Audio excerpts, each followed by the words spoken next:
3 audio call खोलेंगे वो बड़े राज, जिन राज को अभी तक छुपाने की कोशिश की जा रही थी। 3 ऑडियो कॉल करेंगे वो सबसे बड़े खुलासे, जिन ऑडियो कॉल से पता चल जाएगा कि आखिरकार महिला ट्रेनी डॉक्टर के साथ हुआ क्या था। तो क्या 3 ऑडियो कॉल ही हैं जो ममता सरकार के लिए मुश्किलें खड़ी कर रहे हैं, और क्या वाकई असल बात यह है कि हमें लगता है कि आपकी बेटी की मौत हो चुकी है, वो भी सुसाइड की वजह से। बंगाल में महिला ट्रेनी डॉक्टर के साथ जो हुआ उसके बाद अब सरकार कटघरे में खड़ी तो हो गई है, लेकिन क्या पश्चिम बंगाल की मुख्यमंत्री ममता बनर्जी अब इस्तीफा उनके देने की नौबत भी आ गई है। नमस्कार, मैं हूं राहुल शर्मा, आप देख रहे हैं हमारा चैनल पॉलिटिकल बाइट। और आज के प्रोग्राम में हम बात कर रहे हैं पश्चिम बंगाल में महिला ट्रेनी डॉक्टर के साथ हुए रेप की घटना को लेकर। कोलकाता डॉक्टर रेप कांड में आरजी कर अस्पताल से की गई 3 कॉल इतनी संदिग्ध है कि रेप कांड की गुत्थी को पूरी तरह से उलझा कर रख दिया और ममता सरकार को कटघरे में लाकर खड़ा कर दिया। मामला चाहे जो भी हो, कहीं ना कहीं इस पूरे मुद्दे को अगर बात करें तो भड़काने की कोशिश की गई, इसे सुसाइड का नाम देने की कोशिश की गई है। मामला तब और तूल पकड़ रहा है जब पीड़िता के माता पिता ने ये मानने से इनकार कर दिया कि हमारी बेटी सुसाइड नहीं कर सकती। तब जाकर ये मामला धीरे धीरे तूल पकड़ा और पुलिस वालों ने हो हल्ला के बाद एफआईआर दर्ज की, जबकि इस तरह के मामलों में पोस्टमार्टम से पहले एफआईआर दर्ज की जाती है। ऐसा ही देखने को मिला क्योंकि संदीप घोष का रसूख ही इतना तगड़ा था कि पुलिस वालों ने ममता बनर्जी भी इस मामले की अगर बात करें तो लीपापोती करती नजर आए, कोई कसर नहीं छोड़ रही है। और आइए आपको दिखाते हैं, आपको सुनवाते हैं पीड़िता के माता पिता के 3 ऑडियो कॉल कैसे उनको, जब ये ऑडियो कॉल को लेकर बात करें तो जब बात सामने आई तो कहीं ना कहीं देखने को मिला किस तरीके से ये ऑडियो कॉल ने तमाम वो राज खोल दिए। आइए दिखाते हैं। हेलो, मैं आरजीकर से बात कर रहा हूँ। जी बताइए। उसकी हालत बहुत खराब है, आप जल्दी आ जाइए। बताइए तो आखिर हुआ क्या है? वो डॉक्टर बताएंगे, आप बस जल्दी आ जाइए।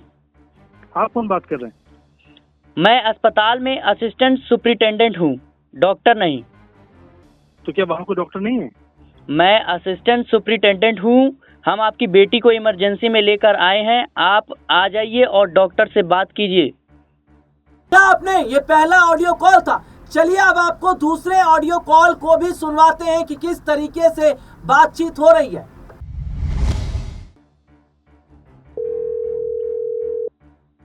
लेकिन वो तो ड्यूटी पर थी, आखिर हुआ क्या है? बस आप जितना जल्दी हो सके आ जाइए। हाँ प्लीज बताइए बताइए, हुआ क्या है? मैं आरजीकर से बात कर रहा हूँ। ठीक है, हम आ रहे हैं।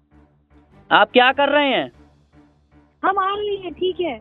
आप आइए, हम बात करेंगे सीधे आरजीकर अस्पताल के चेस्ट डिपार्टमेंट में आइएगा। ठीक है।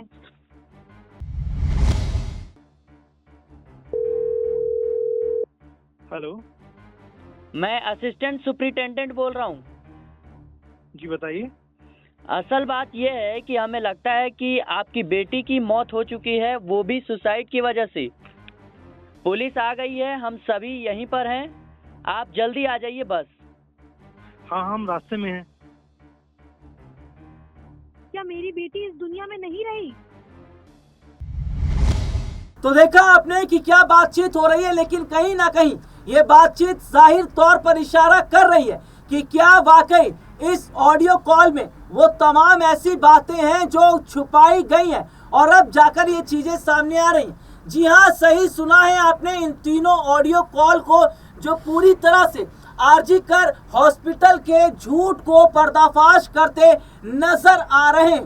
बातें यही नहीं रुकती, 9 अगस्त के बाद एक और ममता सरकार की बात करें तो झूठ से पर्दा उठ रहा है और ममता बनर्जी बेनकाब होती नजर आ रही। आइए आपको दिखाते हैं जहां पीड़िता का रेप हुआ, वहां पर क्राइम सीन होने से पहले यहाँ का मैनेजमेंट कैसे उस जगह पर अगर हम बात करें तो उन्होंने रेनोवेशन का काम शुरू कर दिया और किस तरीके से बहुत जल्दबाजी में काम किया गया। पीड़िता के साथ जो हुआ उसको छुपाने की कोशिश भी की गई और किस तरीके से इस पूरे मामले को दबाने का काम किया गया।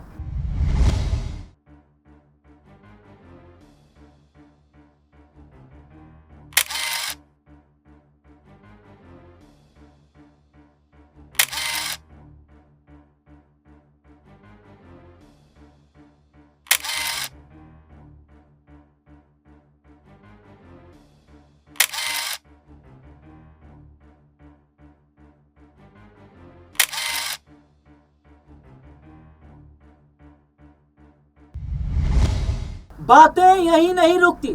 न्याय मांग रहे प्रोटेस्ट कर्मियों पर कैसे टीएमसी ने सीधे तौर पर हमला किया, तोड़फोड़ की गई, घटना को अंजाम दिया गया। अपने दर्शकों को बता दें कि टीएमसी सरकार इन गुंडों को भी बीजेपी का कार्यकर्ता बताकर अपना पल्ला झाड़ते हुए नजर आ रही है। इसके बाद ममता सरकार यही नहीं रुकती। जी हाँ, नवन्ना चलो अभियान को भी रोकने के लिए ममता बनर्जी पूरी तरह से बल का प्रयोग करती है।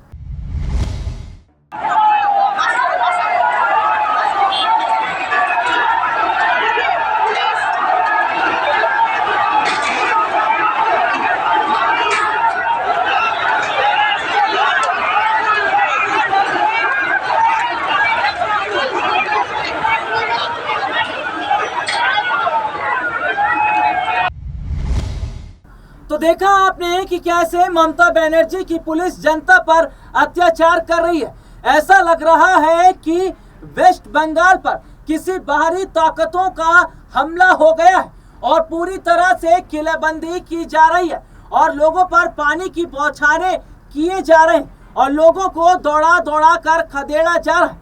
आइए आपको दिखाते हैं बंगाल पुलिस की बर्बरता की वो तस्वीर।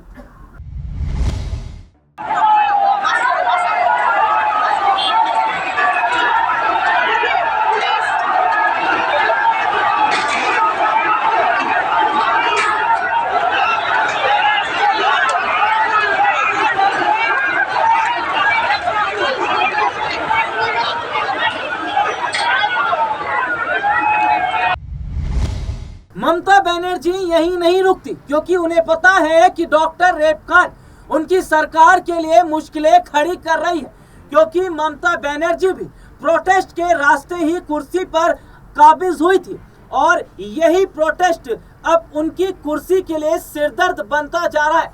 इसीलिए अपनी ही सरकार में न्याय मांगने के लिए रोड पर प्रोटेस्ट करती हुई नजर आ रही है। आइए आपको दिखाते हैं ममता का प्रोटेस्ट करता हुआ वो वीडियो।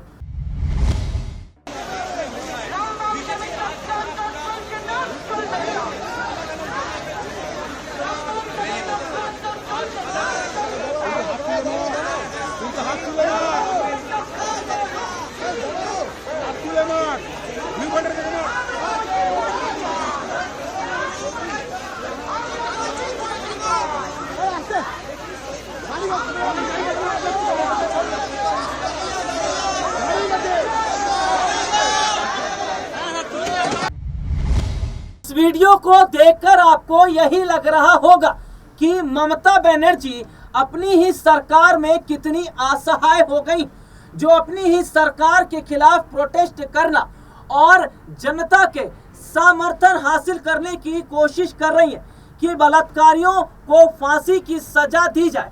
लेकिन अपने दर्शकों को बता दें कि जनता सब समझती है कि ममता बनर्जी संदीप घोष के रसूख के सामने कहीं ना कहीं घुटने टेकते हुए नजर आ रही हैं। इतने बड़े अपराध के बाद संदीप घोष का ट्रांसफर दूसरे मेडिकल कॉलेज में कैसे हो जाता है, जबकि गृह मंत्रालय और स्वास्थ्य मंत्रालय ममता बनर्जी खुद हाथ में संभाल रही है। खैर, अब देखना होगा कि ममता बनर्जी जो नॉर्थ ईस्ट से दिल्ली तक जलाने की बात कर रही है वो उनकी बौखलाहट को दर्शाता है। उनकी कुर्सी क्या वाकई अब डगमगाने लगी है? आने वाले समय में उन्होंने खुद प्रोटेस्ट करने की बात भी कही। उनका प्रोटेस्ट किस तरीके का होगा, पीड़िता के न्याय के लिए खुद को क्या बचा पाएंगी ममता बनर्जी।